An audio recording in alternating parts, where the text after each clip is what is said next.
Olá, eu sou o pastor Sandro Gomes e estou aqui nesta manhã para vos trazer uma mensagem.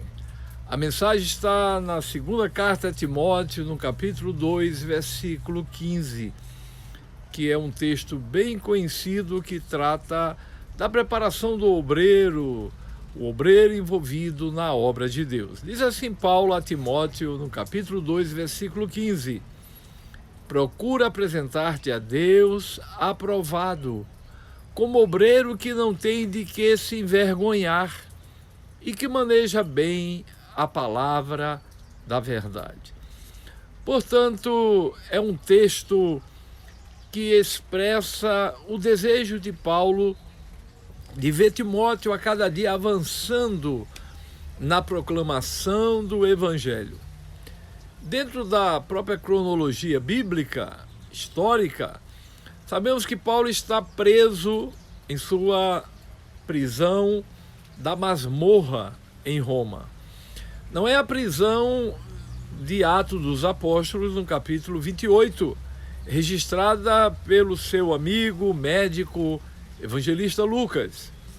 Lá, nessa prisão, ele estava numa prisão domiciliar, guardado por um soldado romano, esperando se apresentar perante César, o imperador romano. Porém, ele tinha uma liberdade de receber várias pessoas, e foi nessa prisão, eu estou falando da prisão domiciliar, que ele escreveu 4 cartas: a carta aos Efésios, Filipenses, Colossenses e a Filemon. Porém, este texto da nossa ministração nesta manhã é um texto que está na segunda carta dele a Timóteo, no capítulo 2, versículo 15. É a carta da masmorra. Então não vamos confundir a carta da masmorra com a carta da prisão domiciliar.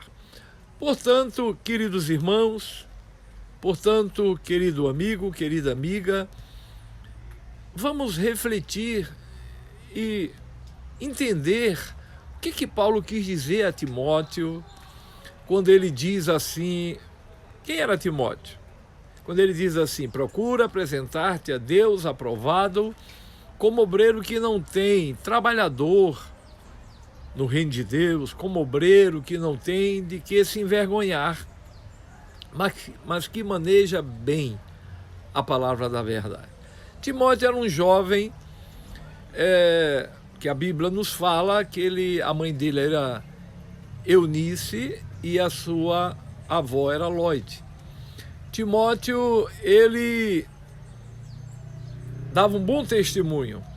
Paulo, pregando na região onde Timóteo morava, Timóteo certamente foi alcançado pelo Evangelho, e quando ele voltou novamente, naquele discipulado dinâmico que Paulo sempre realizava, ele resolveu levar Timóteo.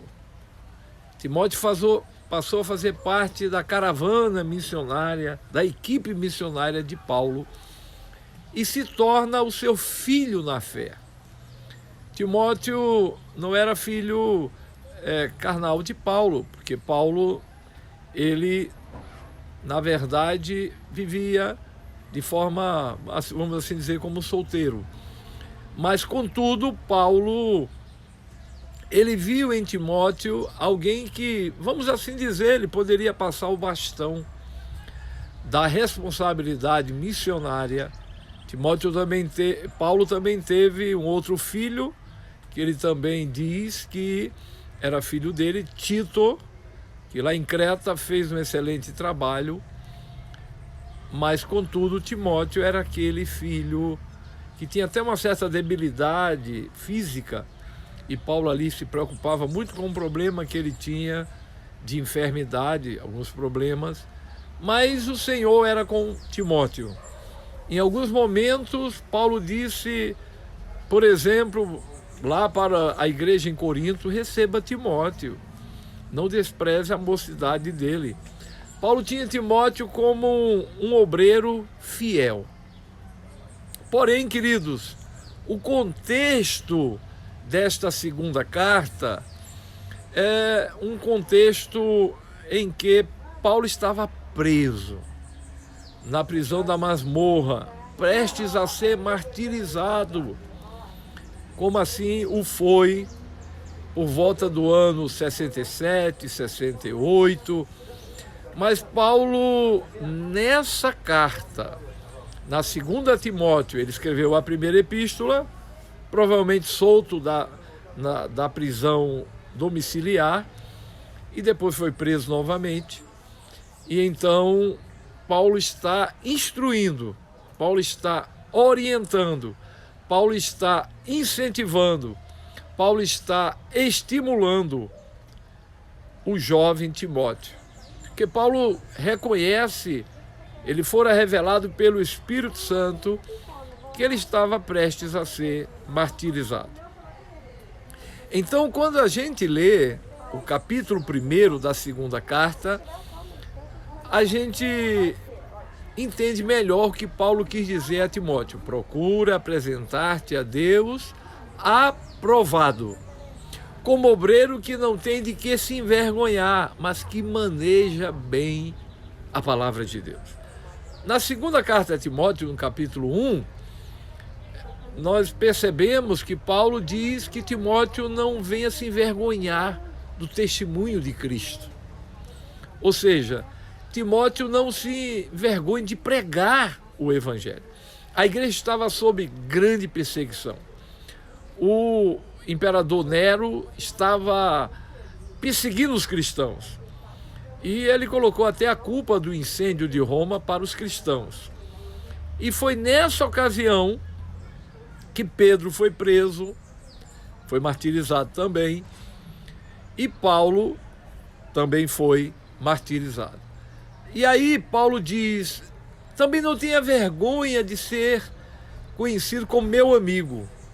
Não tenha vergonha, eu estou preso por causa do testemunho de Cristo. Timóteo, não tenha vergonha. Mas ele sempre dizia, desperte o dom que há em ti, eu coloquei minhas mãos sobre ti, tu recebestes o Espírito Santo. Tu não recebestes, Timóteo, um espírito de temor, mas de moderação, de poder, Timóteo. E aí Paulo, no capítulo 1, ele diz que todos da Ásia, por causa da perseguição, e a tendência é essa, quando alguém está, vamos dizer, bem na fita, né, entre aspas, e Paulo, ele compreendeu bem isso, porque ele diz lá em Filipenses, no capítulo 4, a partir do versículo 10, e no 13 ele diz, eu posso todas as coisas naquele que me fortalece. Eu sei ser honrado, desonrado, eu aprendi a ter fartura e escassez. No que diz respeito à situação de Paulo, ele estava sob perseguição, ele estava preso, ele diz, todos da Ásia me abandonaram. E ele cita uns dois, e ele diz assim, mas eu esqueci o nome agora, Onesífero, parece até nome de remédio, né? Foi um remédio para Paulo. Ele me procurou diligentemente em Roma. E você sabe, Timóteo, como ele me ajudou em Éfeso. Ele diligentemente me deu palavras de incentivo. Então Paulo cita Onesíforo, que foi um obreiro que não se envergonhou de Paulo, mas o procurou. Então o que eu quero finalizar esta breve mensagem dizendo que quando Paulo diz, procura apresentar-te a Deus aprovado, como obreiro que não tem de que se envergonhar, mas que maneja bem a palavra da verdade, é porque esse obreiro está sendo aprovado por Deus. E é isso que acontece na vida de Paulo. Ele está preso, mas está sob a aprovação de Deus. Timóteo, procura apresentar-te a Deus aprovado, como obreiro que não tem de que se envergonhar, do testemunho de Cristo, do seu amigo que está preso, do Evangelho, mas que maneje bem a palavra de Deus.